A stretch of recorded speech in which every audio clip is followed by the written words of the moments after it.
आइए दोस्तों, हमारे YouTube परिवेश एजुकेशन मंच पे आप सभी दोस्तों का स्वागत है। आइए दोस्तों, पहले पार्ट में अपने इतिहास के बारे में चर्चा की। इतिहास क्या होता है, इतिहास के जानने के स्रोत। आज बात करते हैं हम भारत के इतिहास के जनक। भारत के इतिहास के जनक जिसने संपूर्ण भारत का इतिहास लिखा, वे कौन थे बेटा? वे हेरोडोटस थे। हेरोडोटस ने कौन सी पुस्तक लिखी है? संपूर्ण भारत का इतिहास लिखा। और भारत के इतिहास के जनक कौन है? हेरोडोटस। और राजस्थान के इतिहास की मैं बात करूं दोस्तों, तो कर्नल जेम्स टोड है, जिसने संपूर्ण राजस्थान का इतिहास लिखा। आइए दोस्तों, मैं बात करूं, भारत जब आजाद हुआ था तो उस समय राजस्थान छोटी छोटी रियासतों में बटा हुआ था। और उस समय देखा जाए तो राजस्थान में 19 तो रियासतें थी, हाँ, और 3 तो ठिकाने थे, और एक केंद्र शासित प्रदेश था। एक यहाँ से जो अंग्रेज है यहाँ से। आइए दोस्तों, तो भारत के इतिहास के जनक कौन है? हेरोडोटस है। हेरोडोटस ने पुस्तक लिखी थी बेटा हिस्टोरिका, जिसमें भारत फ्रांस के संबंध में जानकारी मिलती है कि उस समय भारत क्या करता था। फ्रांस जैसे कि आज देखा जाए, भारत और पारस के संबंध में जानकारी मिलती है। पारस की मैं बात करूं तो आज का ईरान का जो क्षेत्र है, ईरान के जो आसपास का जो एरिया है, वो पारस के क्षेत्र में आता है दोस्तों। अब भारतीय इतिहास के जनक कौन? हेरोडोटस। कौन है दोस्तों? हेरोडोटस ने संपूर्ण भारत का इतिहास लिखा। अब एग्जाम में कभी कभार पूछ लिया जाता है कि भारत का इतिहास के जनक कौन है? हेरोडोटस ने पुस्तक लिखी हिस्टोरिका, जिसमें भारत के जो इतिहास है, संपूर्ण भारत का इतिहास किसने लिखा? हेरोडोटस ने लिखा। और इसने एक पुस्तक लिखी थी दोस्तों, पुस्तक का नाम था हिस्टोरिका। हिस्टोरिका में क्या जानकारी मिलती है? उस समय भारत और फारस के मध्य, आज की मैं बात करूं, ईरान का आसपास का क्षेत्र किस नाम से कौन सा एरिया आता है? फारस का एरिया आता है।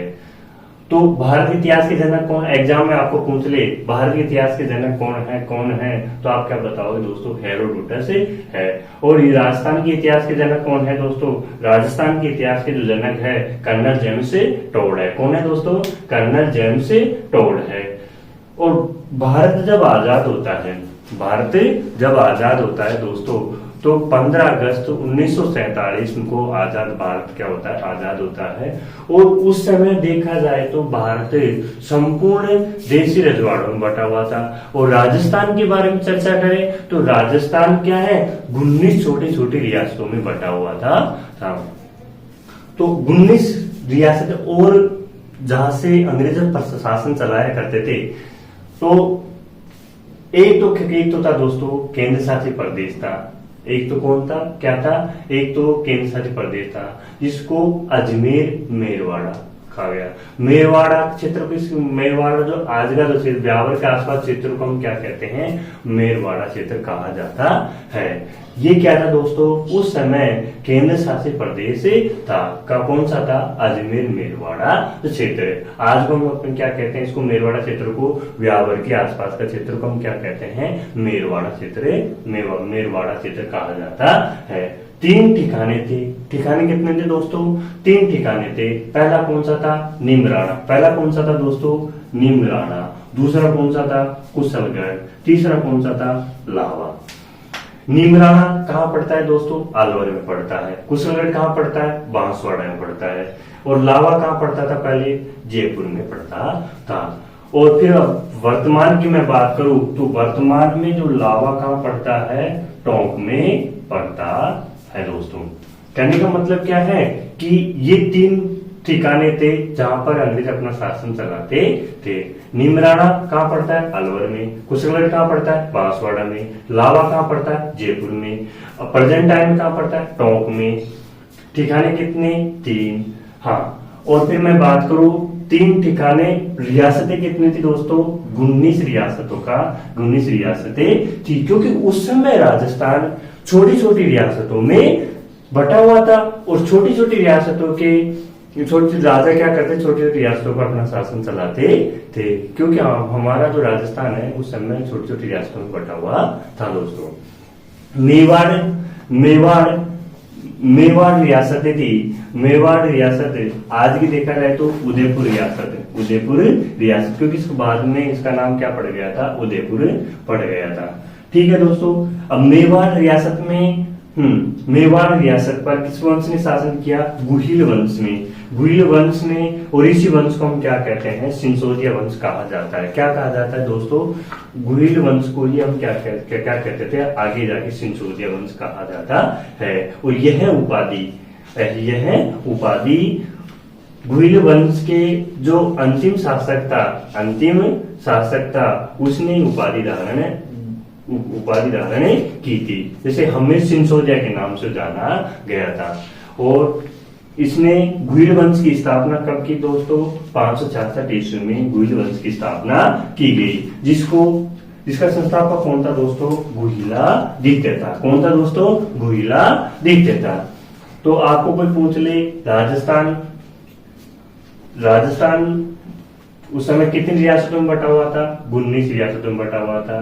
केंद्र शासित प्रदेश कौन सा था, एक केंद्र शासित प्रदेश था। किस नाम से जाना जाता था, अजमेर मेरवाड़ा। ठिकाने कितने थे, 3 ठिकाने थे, निमराना, कुशलगढ़, लावा।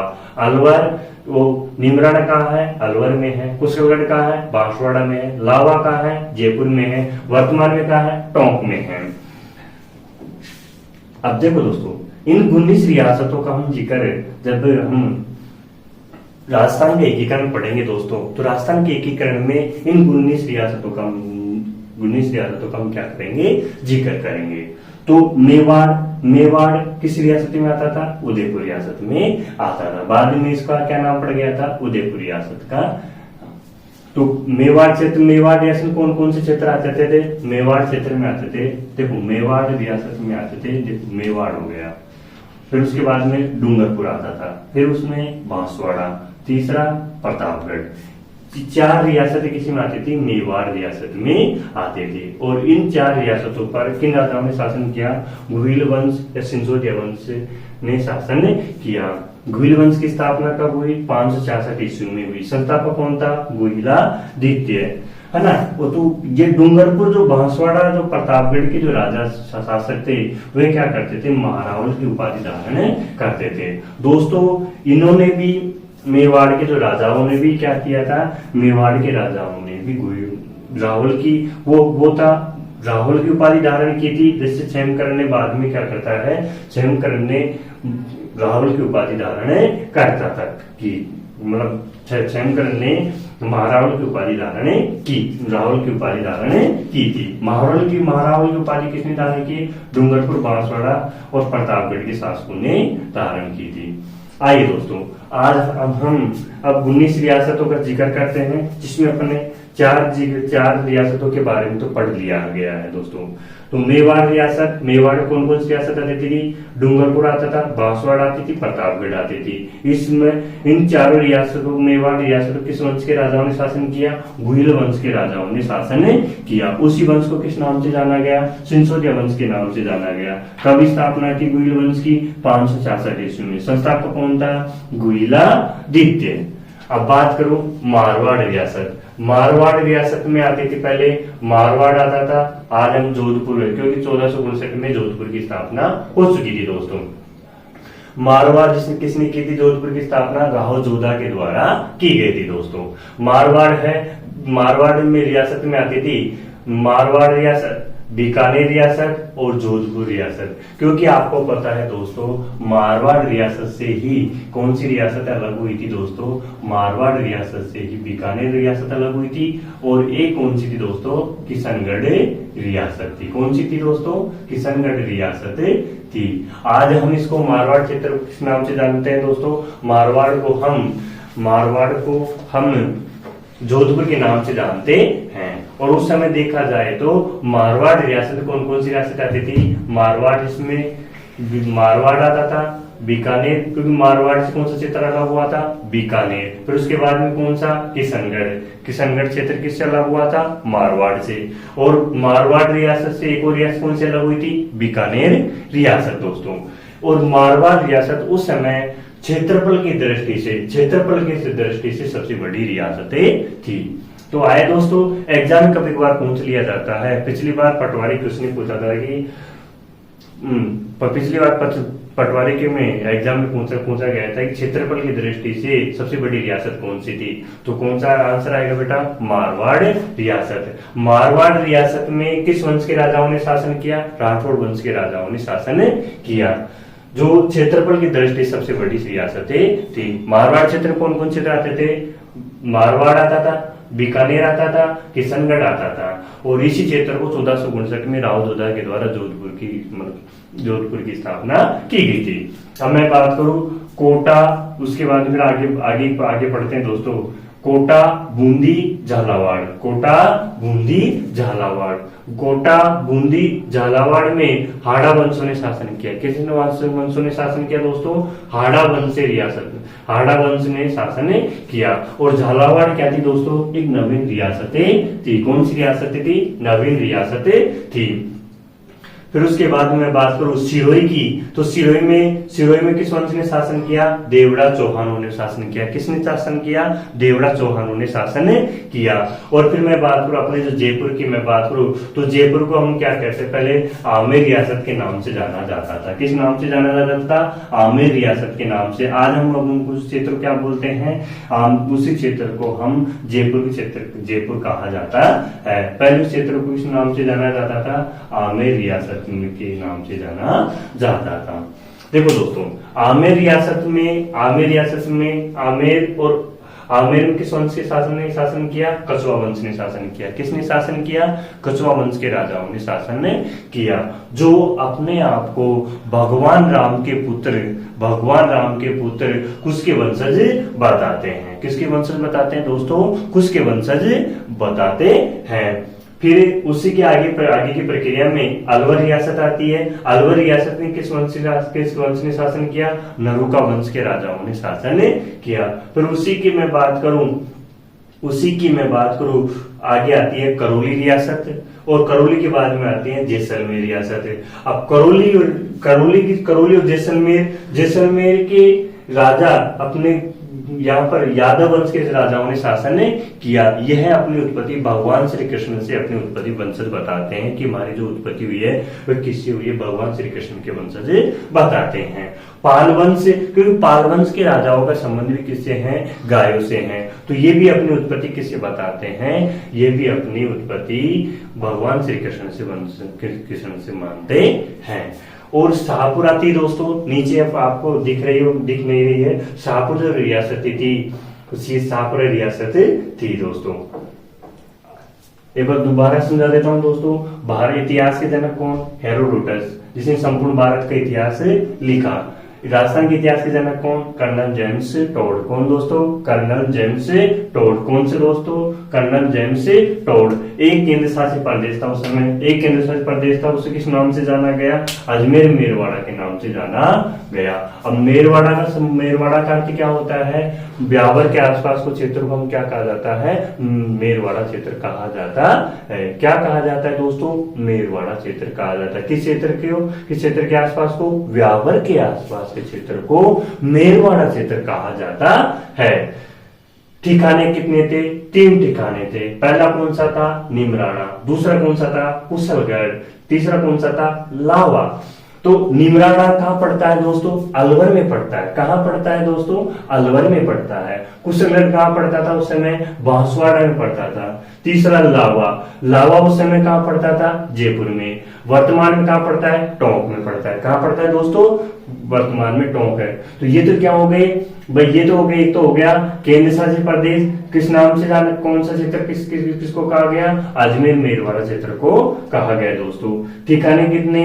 3। कौन कौन से? निमराना। दूसरा कौन सा? कुशलगढ़। तीसरा कौन सा? लावा। निमराना कहाँ पड़ता है? अलवर में। कुशलगढ़ कहाँ पड़ता है? बांसवाड़ा में। लावा कहाँ पड़ता है? जयपुर में। वर्तमान में कहाँ है? टोंक में। रियासतें कितनी 19। मेवाड़ रियासत, मेवाड़ रियासत बाद में किस नाम से जाना गया, उदयपुर रियासत। मेवाड़ कौन कौन क्षेत्र आते थे, मेवाड़ में डूंगरपुर आता था, बांसवाड़ा आता था, प्रतापगढ़ था। और डूंगरपुर जो बांसवाड़ा और प्रतापगढ़ के राजा रात में आप कौन सी उपाधि धारण करके उन्होंने महारावल की उपाधि धारण की। देखो दोस्तों, क्षेमकरण ने भी रावल की उपाधि धारण की, तो उसने महारावल की उपाधि धारण नहीं की थी। हाँ, मेवाड़ रियासत किस वंश ने शासन किया, गुहिल वंश ने। किस वंश ने शासन किया, गुहिल वंश ने। आगे जाके ये वंश क्या कहलाया, सिंसोदिया वंश कहलाए। और आगे जाके भी महाराणा कहलाएंगे। मेवाड़ रियासत में किस वंश ने शासन किया, गुहिल वंश ने। कब स्थापना की गई, 566 में। किसके द्वारा की गई, गुहिलादित्य के द्वारा की गई।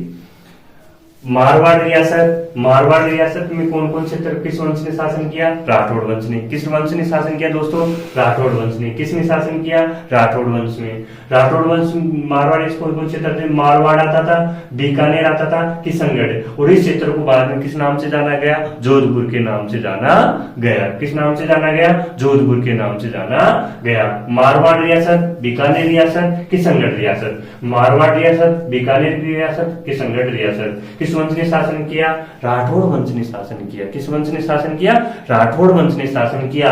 और ये सब क्षेत्रफल की दृष्टि से सबसे बड़ी रियासत थी। कौन सी रियासत थी, क्षेत्रफल की दृष्टि से सबसे बड़ी कौन सी रियासत थी, मारवाड़ रियासत थी। फिर मैं बात करूं, आगे प्रक्रिया करते हैं तो कोटा, बूंदी, झालावाड़। कोटा, बूंदी, झालावाड़ में कौन से वंश ने शासन किया, हाड़ा वंशों ने शासन किया। किस वंश ने शासन किया, हाड़ा वंशों ने शासन किया। ये कौन सी रियासतें थी, नवम रियासतें थी। सिरोही में कौन से वंश ने शासन किया, देवड़ा चौहानों ने। किसने शासन किया, देवड़ा चौहानों ने शासन किया। और आमेर रियासत आज हम उसको क्या बोलते हैं, जयपुर बोलते हैं। तो पहले उसको किस नाम से जाना जाता था, आमेर के नाम से जाना जाता था। और आमेर रियासत को किस वंश ने शासन किया, कछुआ वंश ने। किसने शासन किया, कछुआ वंश ने शासन किया।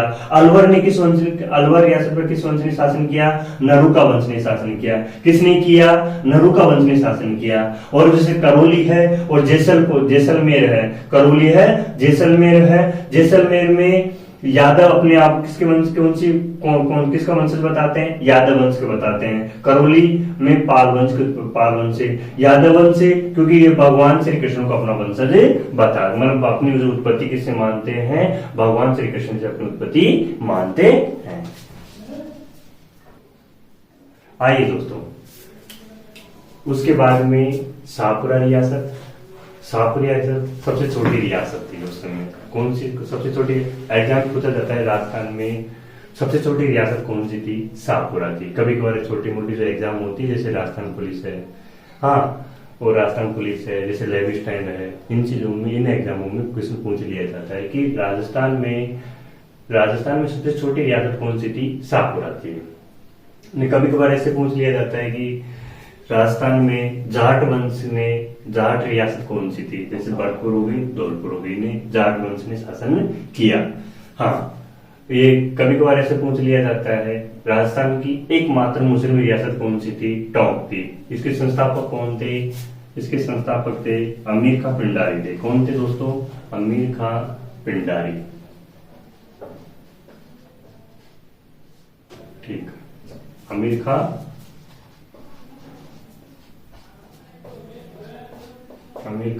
पिंडारी ठीक है दोस्तों। आइए, तो अपन ने चर्चा की, हाँ, तो शाहपुरा कौन सी रियासत थी, सबसे छोटी रियासत। शाहपुरा रियासत सबसे छोटी रियासत, राजस्थान की सबसे छोटी रियासत कौन सी, शाहपुरा। तो फिर उसके बाद में हम चर्चा करते हैं भरतपुर, धौलपुर। यहाँ पे जाट वंश ने शासन किया। किस वंश ने शासन किया, जाट वंश ने। आपको कोई पूछ ले राजस्थान में जाट रियासत कौन सी थी, भरतपुर, धौलपुर, है ना। और उसकी मैं आगे बात करूं तो उसके आगे है टोंक। सबसे छोटी, राजस्थान में एकमात्र मुस्लिम रियासत कौन सी थी, टोंक थी। कौन सी दोस्तों, टोंक थी। यहाँ पे कौन सी थी, एकमात्र मुस्लिम रियासतें थी, जिसके संस्थापक कौन थे दोस्तों? अमीर खां पिंडारी। कौन थे? अमीर खां पिंडारी। अमीर खां पिंडारी क्या थे? किस रियासत के संस्थापक थे? टोंक रियासत के, जो एकमात्र क्या थी? मुस्लिम रियासत। अब तक अपन ने 19 रियासतों के बारे में पढ़ा। अब उनमें से ही मेवाड़ रियासत के बारे में चर्चा करेंगे, जिसके संस्थापक कौन है? गुहिलादित्य। स्थापना कब की? 566 ईस्वी में। किसने की? गुहिलादित्य के द्वारा की गई। हाँ, तो एक बार दोबारा से जिक्र कर लेता हूं। सबसे छोटी रियासत कौन सी? शाहपुरा। कौन सी दोस्तों? शाहपुरा। कौन सी? शाहपुरा। भरतपुर धौलपुर कौन सी रियासत थी? जाट रियासत। कौन सी थी दोस्तों? जाट रियासत। टोंक एकमात्र मुस्लिम रियासत थी। कौन सी थी? एकमात्र मुस्लिम रियासत कौन थी? राजस्थान में एकमात्र मुस्लिम रियासत कौन सी थी दोस्तों? टोंक रियासत थी, जिसके संस्थापक कौन थे? अमीर खां पिंडारी थे। कौन थे दोस्तों? अमीर खां पिंडारी। अमीर खां पिंडारी जो टोंक एकमात्र जो मुस्लिम रियासत थी, जिसके संस्थापक कौन थे? अमीर खां पिंडारी थे दोस्तों। अब 19 रियासतों में हम चर्चा करते हैं मेवाड़ रियासत की। देखो दोस्तों, मेवाड़ रियासत में कौन कौन से क्षेत्र आते हैं? पहला आता है मेवाड़ रियासत में क्षेत्र जो आते हैं, तो भीलवाड़ा क्षेत्र आता है, राजसमंद क्षेत्र आता है। आज जो वर्तमान की मैं बात करूं तो मेवाड़ क्षेत्र में कौन कौन क्षेत्र आते हैं? भीलवाड़ा आता है, राजसमंद आता है, उदयपुर आता है, चित्तौड़गढ़ आता है। कौन सा आता है? भीलवाड़ा, राजसमंद, उदयपुर, चित्तौड़गढ़। हाँ, कितने क्षेत्र आते हैं? 5 क्षेत्र आते हैं। तो इसमें देखो, भीलवाड़ा उदयपुर हो गया, उदयपुर हो गया, राजसमंद हो गया, चित्तौड़गढ़ हो गया। भीलवाड़ा हो गया, उदयपुर हो गया, राजसमंद हो गया, चित्तौड़गढ़ हो गया। किस क्षेत्र में आते थे? मेवाड़ क्षेत्र में आते थे। अब आगे हम चर्चा करते हैं मेवाड़ रियासत के संस्थापक कौन थे? मेवाड़ रियासत के संस्थापक गुहिलादित्य के द्वारा गुहिल वंश की स्थापना कब की गई थी? 566 ईस्वी में। इसी वंश को किस नाम से जाना गया? सिंसोदिया वंश के नाम से जाना गया। और इसी वंश को क्या कहा जाता है? इसी वंश को संसार का सबसे प्राचीन राजवंश कौन सा था दोस्तों? सब एग्जाम में पूछ लिया जाता है कि संसार का सबसे प्राचीन राजवंश कौन सा था, तो कौन सा था दोस्तों? गुहिल वंश, सिंसोदिया वंश। ये कौन से वंश थे? ये संसार का सबसे प्राचीन राजवंश था। आइए दोस्तों, महाभारत काल में ये सीवी जनपद का क्या था? अंग था, जिसकी राजधानी क्या थी? मध्यमिका। मध्यमिका कहाँ पर पड़ती है? नगरी की मैं बात करूं, नगरी कहाँ पड़ता है? चित्तौड़गढ़ में पड़ता है। महाभारत काल में उस समय ये क्या था? जनपदों में बटा हुआ था। महाभारत काल में जो राजस्थान क्या है? विभिन्न जनपदों में बटा हुआ था। और महाभारत काल में सीवी जनपद के अंग में था। किस अंग में था ये? सीवी जनपद के अंग में था, जिसकी राजधानी कौन सी थी? मध्यमिका। कौन सी थी दोस्तों? मध्यमिका। कौन सी थी? मध्यमिका। और मध्यमिका की जो राजधानी कौन सी थी? सीवी की मध्यमिका। आज का पड़ गया कौन क्षेत्र में आता है? नगरी में कौन सी नगरी कहाँ पड़ता है? चित्तौड़गढ़ में पड़ता है दोस्तों। हाँ, तो यहाँ पर मेव जाति की अधिकता होने के कारण किस नाम से जाना गया? मेदपाट के नाम से जाना गया। किस नाम से जाना गया दोस्तों? मेव जाति की अधिकता होने के कारण इस क्षेत्र को मेदपाट या प्रावघाट के नाम से जाना गया, क्योंकि वहां पर कौन सी जाति थी? मेव जाति थी। तो इसे किस नाम से जाना जाता था? मेवों का देश के नाम से जाना जाता था। किस नाम से जाना जाता था? मेवों का देश के नाम से जाना जाता था। और अब ये मेदपाट क्या है? संस्कृत भाषा का शब्द है। मेदपाट क्या है? संस्कृत भाषा का शब्द है, जो संस्कृत भाषा का शब्द है, जिसका हिंदी में अर्थ क्या होता है? प्रावघाट। क्या होता है? प्रावघाट। क्या होता है दोस्तों? प्रावघाट। जिसमें क्यों मेव क्या है? मेदपाट क्या है? एक संस्कृत भाषा का शब्द है। हाँ, संस्कृत भाषा का शब्द कौन सा है? मेदपाट है। और इसी को हिंदी में क्या कहते हैं? प्रावघाट कहते हैं। ठीक है दोस्तों, है ना? तो अपन ने चर्चा की मेवाड़ रियासत की। मेवाड़ रियासत में किस वंश ने शासन किया? गुहिल वंश को। उसी वंश का आगे किस नाम जाना गया? सिंधुरिया वंश के नाम से। इसी वंश को क्या कहा जाता है? संसार का सबसे प्राचीन राजवंश कहा जाता है। हाँ, वो कौन कौन क्षेत्र आते थे? भीलवाड़ आता था, राजसमंद आता है, उदयपुर आता है, चित्तौड़गढ़ आता है। भीलवाड़ आता है, राजसमंद आता है, चित्तौड़गढ़ आता है, उदयपुर वाला क्षेत्र आता है। आई दोस्तों, मेवाड़ रियासत के झंडे की मैं बात करूं तो दोनों तरफ दो योद्धा खड़े हैं। झंडे में दोनों तरफ क्या खड़े हैं दोस्तों? दोनों तरफ दो योद्धा खड़े हैं। एक तो है क्षत्रिय योद्धा, एक क्या है? क्षत्रिय योद्धा, जिनके हाथ में क्या है? तलवार है। और दूसरी तरफ एक योद्धा खड़ा है, वो भील है। उसको भील है जो कृष्ण, क्या नाम है उसका? कुंजा भील है। जो क्या कौन था? महाराणा प्रताप का सेनापति था, भील सेनापति था। अब इस झंडे के बीच में लाइन लिखी है, जो दृढ़ राखे धर्म की तीखी राखे कतार, क्योंकि ये अपने धर्म के प्रति क्या होते थे? दृढ़ रहते थे और अपने धर्म की रक्षा करने के लिए अपने आप को प्राण क्या करते थे? प्राणों का न्यौछावर कर देते थे। और जो गुहिल वंश है, ये भगवान राम के पुत्र लव के वंशज बताते हैं। किसका वंशज बताते हैं? ये अपने आप को भगवान राम के पुत्र लव के वंशज बताते हैं। ठीक है दोस्तों, वीडियो पसंद आया तो लाइक एवं सब्सक्राइब जरूर करिएगा और कमेंट करिएगा। ठीक है दोस्तों।